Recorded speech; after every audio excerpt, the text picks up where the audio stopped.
Hello friends, आप सभी का एक बार फिर से मेरे इस चैनल पर स्वागत है। आज हम डिस्कस करेंगे क्लास 10th का चैप्टर 4 फुटप्रिंट्स विदाउट फीट। यह H.G. वेल्स के द्वारा लिखी गई उनकी एक शॉर्ट स्टोरी है। तो चलिए शुरू करते हैं इस स्टोरी के बारे में पढ़ना।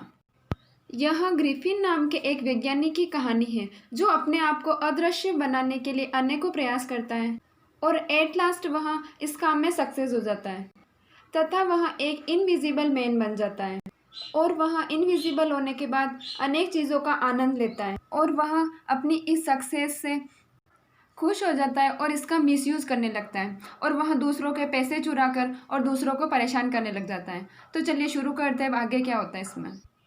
The two boys stayed in surprise at the fresh muddy imprints of a pair of bare feet. दो लड़के यह देख करके सरप्राइज हो गए कि उन्होंने ताज़ा कीचड़ से बने ताज़ा बेयर फीट्स यानी कि नंगे पैरों के निशान देखे, इसलिए वो सरप्राइज हो जाते हैं। What was a bare footed man doing on the steps of a house in the middle of London and where was the man. वो दोनों इस बात पर बहुत ज़्यादा सरप्राइज थे कि लंदन के बीच में एक नंगे पैरों वाला आदमी कर क्या रहा है, और उससे भी ज़्यादा सरप्राइज करने वाली बात ये थी कि आखिर वो आदमी कहाँ है जिसके फुटप्रिंट जो है उनको दिखाई दे रहे हैं। As they gazed a remarkable sight met their eyes. Gazed का मतलब होता है ध्यान से देखना, और जब उन दोनों ने ध्यान लगा करके देखा तो उन्हें एक बहुत ही अनोखी चीज़ दिखी। A fresh foot mark appeared from nowhere. अभी तक तो उन दोनों ने नंगे पैरों के निशान बने हुए देखे और अभी अभी उन्होंने वापस नोटिस किया है कि पता नहीं कहाँ से वापस वहाँ पर फ्रेश फुट मार्क जो है बन गए हैं। Further footprints followed one after another descending the steps and progressing down the street. इन ताज़ा निशानों के बाद और भी ज़्यादा पैरों के निशान बने जा रहे हैं और वो धीरे धीरे करके सीढ़ियों से उतर रहे हैं और गली में आगे की तरफ बढ़ते हुए जा रहे थे। प्रोग्रेसिंग का मतलब होता है आगे बढ़ना। तो वो जो निशान थे सीढ़ियों से उतर के और गली की तरफ बढ़ते हुए जा रहे थे। The boys followed fascinated until the muddy impressions became fainter and fainter and at last disappeared altogether. Fascinated का मतलब होता है सम्मोहित होना। वो दोनों लड़के बहुत ज़्यादा उत्सुक होकर के और उन निशानों का पीछा करने लगे और वो उस निशानों का तब तक पीछा करते रहे जब तक कि वो जो निशान थे वो हल्के पड़ करके और गायब नहीं हो गए। तब तक वो बच्चे उन निशानों का पीछा करते रहे।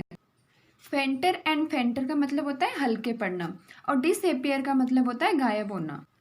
The explanation of the mystery was really simple enough. Explanation का मीन होता है स्पष्टीकरण करना और मिस्ट्री का मतलब होता है रहस्य।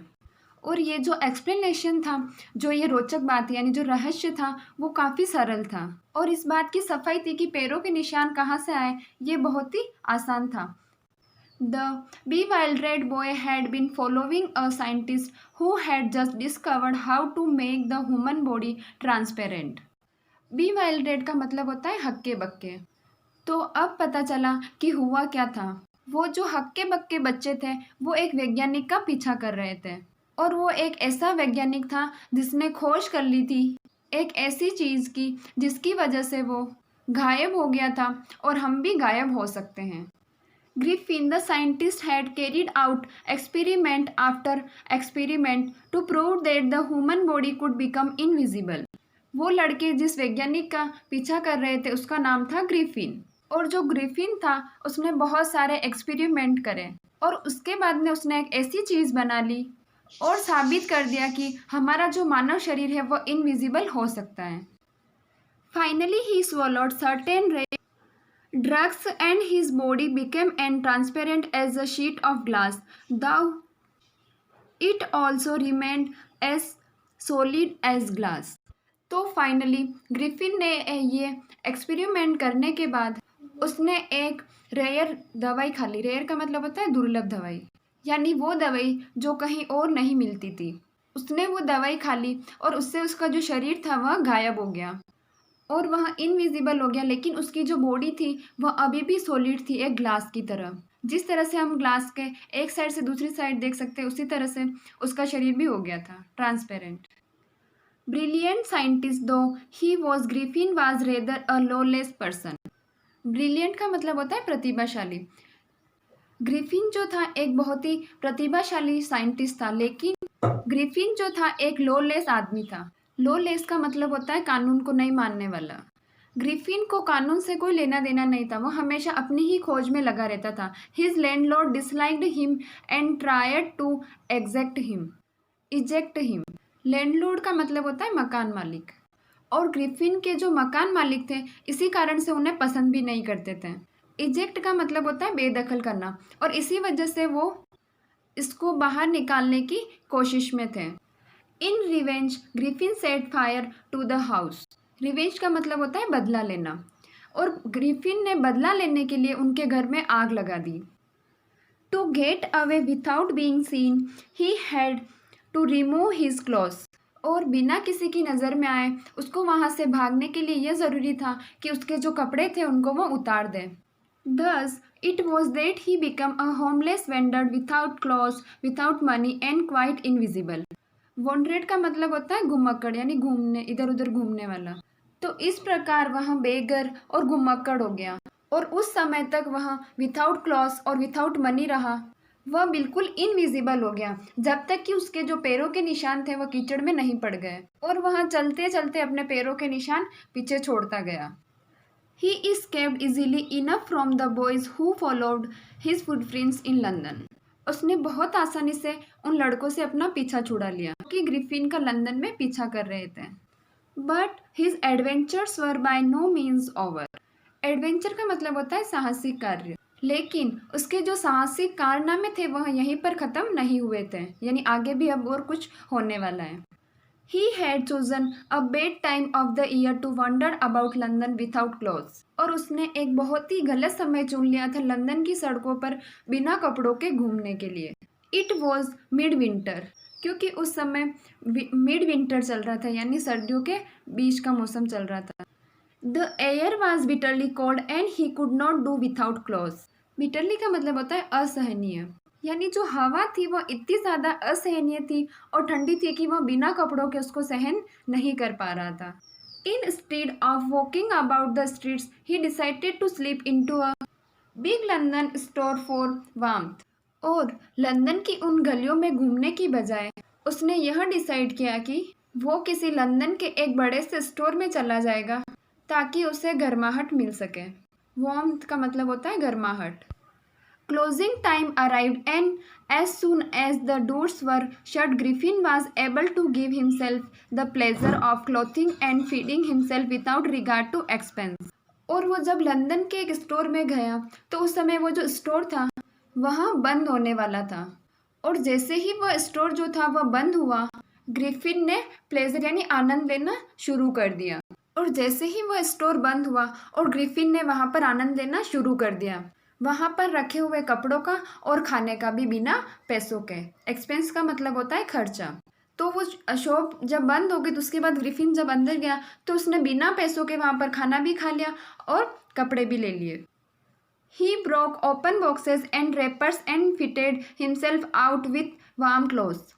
ग्रिफिन ने डिब्बे खोले और उसके अंदर जो रेपर्स रखे हुए होते हैं, यानी रेपर्स यानी जो कपड़ों के ऊपर जो परत लगाते हैं कपड़ों को ढकने के लिए, उनको हटाया और उनके अंदर से गर्म कपड़े निकाल करके और पहन लिए। Soon, with shoes, an overcoat and a wide-brimmed hat, he became a fully dressed and visible person. यानी जल्दी ही उसने शूज़ भी पहन लिया और ओवरकोट भी पहन लिया, और वाइड ब्रिम्ड हैट यानी एक तरह की हैट होती है उसको उसने पहन ली। और जब उसने ये सारी चीज़ें पहन ली तो उसके बाद वह एक ऐसा आदमी दिखाई देने लग गया जो कि सभी को दिखाई देने लगता है, यानी पहले वो इनविजिबल मैन था, वो विजिबल मैन दिखाई देने लगा। In the kitchen of the restaurant, he found cold meat and coffee, and he followed up the meal with sweets and wine taken from the grocery store. और एक restaurant के kitchen में उसे meet भी मिल गया और कॉफ़ी भी मिल गई, जिससे उसने अपना पेट भर लिया। ग्रोसरी का मतलब होता है किराने की दुकान, और उसने ग्रोसरी यानी किराने की दुकान से कुछ मिठाइयाँ भी ली और वाइन भी ली, और वो उसने उसके खाने के बाद खा ली। Finally he settle down to sleep on a pile of quills. Quills का मतलब होता है रजाई और पाइल का मतलब होता है ढेर, यानी फाइनली वह रजाइयों का एक ढेर में सोने के लिए चला गया। If only Griffin had managed to wake up in good time all might have been well. और अगर ग्रिफिन जो था वह सही समय पर उठ जाता तो सब कुछ सही था। As it was he did not wake up until the assistant were already arriving next morning. लेकिन ग्रिफिन जो था वह तब तक नहीं उठा जब तक कि वहाँ के यानी स्टोर्स के जो असिस्टेंट थे वो नहीं आ गए अगली सुबह, तब तक वो वहीं पर सोता रहा। When he saw a couple of them approaching, he panicked and began to run. और जब उसने देखा कि उनमें से दो जो लोग हैं उसकी तरफ आ रहे तो वो वहाँ से घबरा गया और वहाँ से भागना शुरू कर दिया। They naturally gave chase. और स्वाभाविक रूप से उन दोनों ने भी उसका पीछा किया। पैनिक का मतलब होता है घबरा जाना और चेज का मतलब होता है पीछा करना। In the end, he was able to escape only by quickly taking off his newly found clothes. And में वह उनसे बच करके तो निकल गया, लेकिन कैसे निकला? उसने जो कपड़े पहन रखे थे उसको क्या किया उसने कि उतार दिए। टेकिंग ऑफ का मतलब होता है उतारना। So once more he found himself invisible but naked in the chill January air. और अब वह फिर से बिना कपड़ों के था और गायब भी था जनवरी की उस ठंड में। This time he decided to try the stock of a theatrical company in the hope of finding not only clothes but also something that would hide the empty space above his shoulders. और अब उसने किसी नाटक company के भंडार में घुसने का निश्चय किया। और उसने निश्चय इसलिए किया, इस आशा के साथ किया कि ना केवल उसको वहाँ पर कपड़े मिलेंगे बल्कि कुछ ऐसी और भी चीज़ें मिल जाएगी जिससे उसके कंधों के ऊपर का जो खाली स्थान है यानी उसका जो चेहरा है उसको भी वह छुपा सके। Shivering with cold he hurried to Drury Lane the centre of the world. और ठंड से कांपते हुए वह ड्यूरी लैंड की तरफ आगे बढ़ा और उस नाटक की दुनिया का वह सेंटर था। ही सुन फाउंड अ सुटेबल शॉप, यानी उसे जल्द ही एक सुटेबल शॉप भी मिल गई। He made his way invisible up stair and came out a little later wearing bandage round his forehead, dark glasses, false nose, big bushy side whiskers and a large hat. जब वह उस shop के अंदर गया तब वह invisible था, लेकिन जब वह बाहर आया तब उसने अपने चेहरे पर बैंडेज लगा रखा था और उसने डार्क ग्लासेस यानी चश्मे लगा रखे थे और एक नकली नाक भी लगा रखी थी और बड़ी बड़ी मूछें भी लगा रखी थी। विस्कर्स का मतलब होता है मूछें। और उसने एक बहुत बड़ी हैट यानी टोपी भी पहन रखी थी। To escape without being seen, he cautiously attacked the shopkeeper from behind. इसके का मतलब होता है बच निकलना। Cautiously मतलब होता है निर्दयता पूर्वक। और वहाँ पर किसी की नज़र में आए बिना बच निकलने के लिए उसने निर्दयता पूर्वक उस शॉपकीपर के ऊपर पीछे से अटैक कर दिया।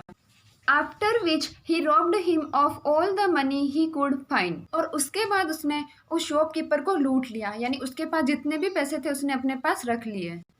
Eager to get away from crowded London he took a train to the village of Iping. और अब वह बहुत ज़्यादा आतुर था यानी ईगर था लंदन की उस भीड़ भाड़ भरी दुनिया से दूर जाने के लिए। तो इसके लिए उसने एक ट्रेन पकड़ी जो कि एक गाँव में जाती थी इपिंग में। Where he booked 2 rooms at the local inn. इन का मतलब होता है सराय, और उसने एक सराय में 2 कमरे बुक कर लिए। The arrival of a stranger at an inn in winter was in any case an unusual event. तो उस सराय में सर्दी के मौसम में किसी अजनबी का आ जाना बहुत ही ज़्यादा एक असामान्य घटना थी। A stranger of such uncommon appearance set all tongues wagging. Experience का मतलब होता है हुलिया या रंग रूप। और एक ऐसा अजनबी आया था जिसका बहुत ही अजीब सा रूप रंग था और नैन नक्षत्र थे। वेगिंग का मतलब होता है हिलना, अर्थात लोग उसके बारे में तरह तरह की चर्चाएं करने लगे। Mrs Hall the landlord wife made every efforts to be friendly. और उस सराय के जो लैंडलॉर्ड थे यानी मालिक थे उनकी वाइफ का नाम था हॉल, और उन्होंने सारे एफर्ट्स यानी प्रयास किए फ्रेंडली बिहेवियर रखने के लिए। But Griffin had no desire to talk and told her my reason for coming to Epping is a desire for solitude. लेकिन ग्रिफिन की उनसे बातचीत करने की कोई भी इच्छा नहीं थी। डिजायर का मतलब होता है इच्छा। इसलिए वह मिसिज होल को बोलते हैं कि मेरा इस इपिंग विलेज में आने का जो रीज़न है वह यह है कि मैं यहाँ पर सोलिट्यूड यानी एकांत से रहूँ, मैं किसी से बातचीत नहीं करना चाहता। I do not wish to be disturbed in my work, और मैं ये नहीं चाहता कि कोई भी मेरे काम में आकर के मेरे को डिस्टर्ब करे। Besides an accident has affected my face, इसके अलावा एक एक्सीडेंट की वजह से मेरा जो पूरा फेस है वह अफेक्टेड हो गया है। Satisfied that her guest was an eccentric scientist and in view of that fact that he had paid her an advance, Mrs. Hall was prepared to excuse his strange habit and irritable temper. अब जो Mrs hall थी उनको पूरी संतुष्टि थी कि उनके पास जो उनका गेस्ट आया है वो बहुत ही विशिष्ट व्यक्ति है, और साथ ही साथ उस साइंटिस्ट ने उसको सारे पैसे पहले ही दे दिए हैं। इसीलिए मिसिज हॉल ने सोचा कि वो जो अजीब सा वो व्यवहार करता है और जो चिड़चिड़ापन है उस वैज्ञानिक का, वह उसको जाने देगी यानी उसको टाल देगी।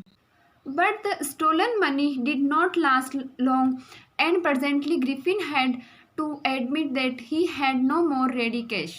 किंतु जो चुराया हुआ जो पैसा था उसके पास, वह उसके पास ज़्यादा दिन नहीं चल पाया, और एट लास्ट ग्रिफिन को यह स्वीकार करना ही पड़ा कि अब उसके पास और पैसे नहीं हैं।